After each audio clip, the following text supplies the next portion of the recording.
Well, hello. We are here at what I call the main farm. This is the generational farm. It's right across the road from my house. This is where my mom lives. My grandma and grandpa had lived here, my dad's parents, and my great-grandparents. So this farm I've always been slowly kind of redoing. I've been restructuring the yard, making it more of a timeless statement piece. And this is on the east side, and I call it the east lawn. And a few years ago, I put in a big limestone wall here, just a couple feet high, and I have my new orchard beyond that wall, and I've been kind of redoing the plantings and resetting ever since.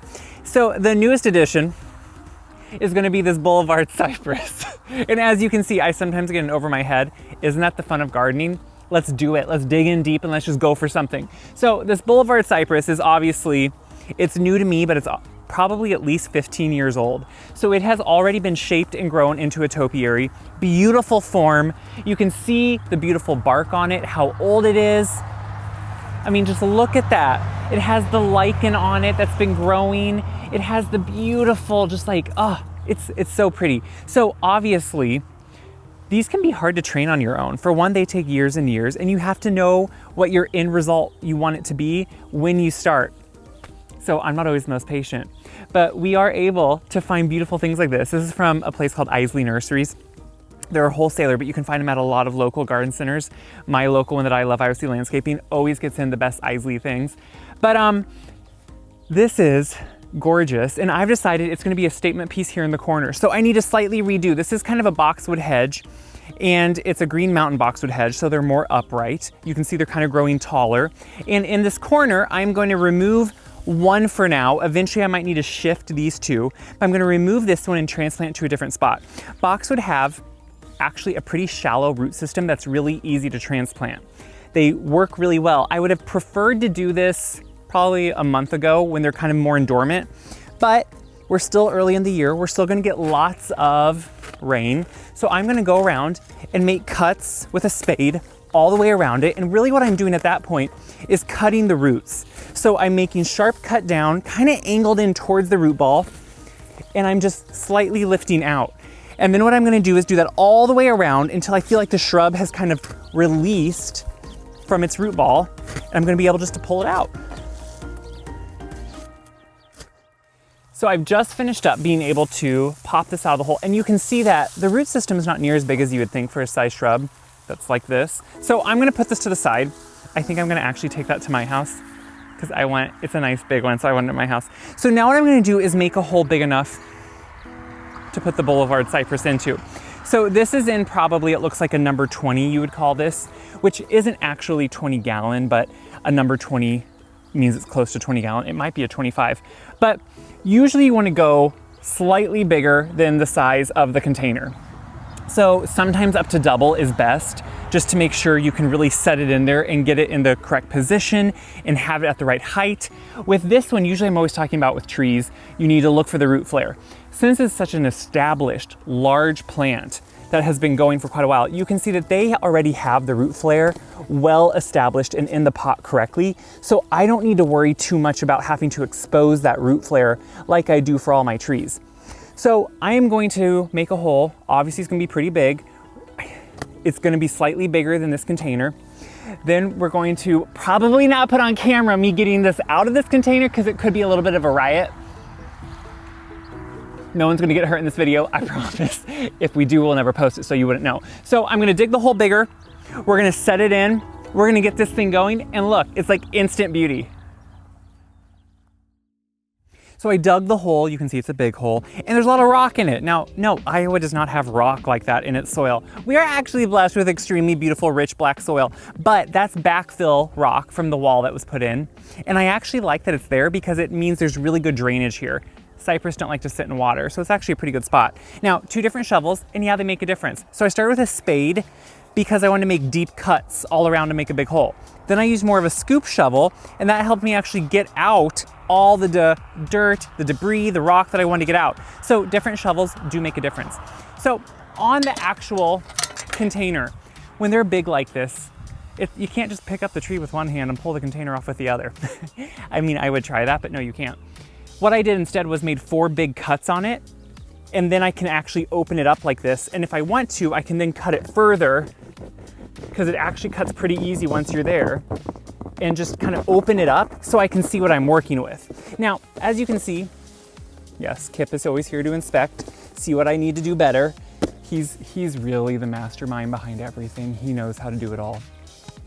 So you can see the roots here are really tight. This thing has been grown in a container, you can tell, for a long, long time.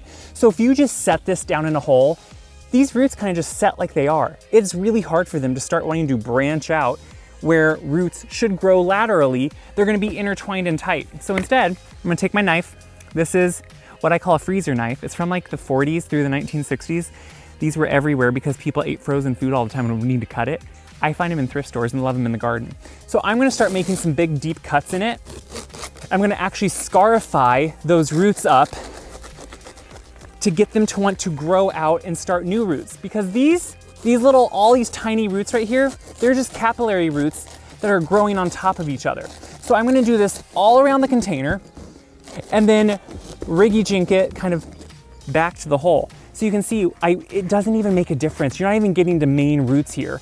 Instead, you're just kind of really going through these capillary roots and starting to open them up. So I'm gonna make about, on this big of tree, I'm gonna say it's 2 to 3 inch deep cuts going all the way down the tree.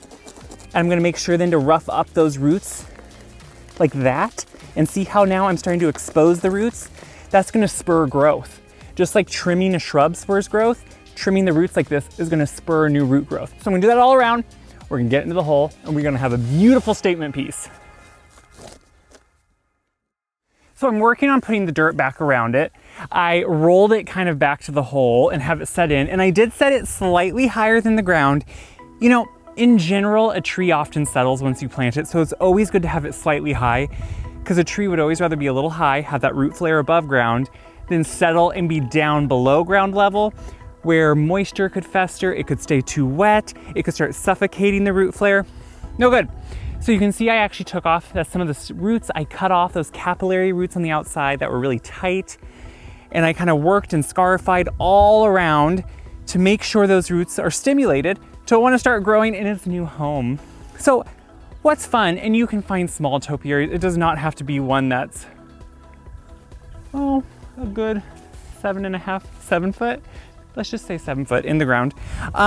You can find ones that are small. I have a much smaller one at my house, a mint julep, juniper, topiary. So you can find all sizes, and they're just fun to have. This one does have some trainers on it. It has some ropes that are kind of holding some of the, topiary balls over in certain spots so they stay and grow in a certain direction. And those are the types of things that when you buy a larger one that's established, they know what they're doing. As I finish putting all the dirt around, at this point, it's ready to go. I'll definitely need to water it. So a big tree like this, I'm gonna wanna water 10 to 15 gallons at first. That is also not just to water it, but it's to really flush out any of the air pockets that could be in by the roots. In the soil, there can be air pockets and then they can dry out certain sections of roots. So you wanna soak it really well at first, make sure it drains well. Soak it well so it really pulls all those air pockets out, moistens the tree really well, and then you're gonna have a happy tree. So the big thing, don't overwater. And yes, of course, don't underwater, but I think often we have a tendency to overwater. Anytime we think it gets hot or everywhere else feels dry, we just start dumping water on. It's really best to water well, saturate well, let it dry out slightly between watering so you don't get root rot. You don't have them sitting in water. You wanna let them dry out so they become a healthy plant. Just a fun addition to my yard. I love taking you along on these things and showing you kind of what I do, why I do it, and how it's gonna be fun. Like I said, I'll probably move a couple of these eventually to give it more space, but I think it's fun. As always, share these videos around, not because it just helps me, which it does, but because it helps everyone see how easy and fun gardening can be. If I can do it, you can do it. We can do it on any scale, small yard, big yard, doesn't matter. It's fun to do, and it makes the world go round, and it makes it a greener place, and that's the most important. Check my website, wiseguy.com, for planting tips, recipes, whatever you need, it's on my website. Until next time, I have more planting to do, as always, and I hope you do too.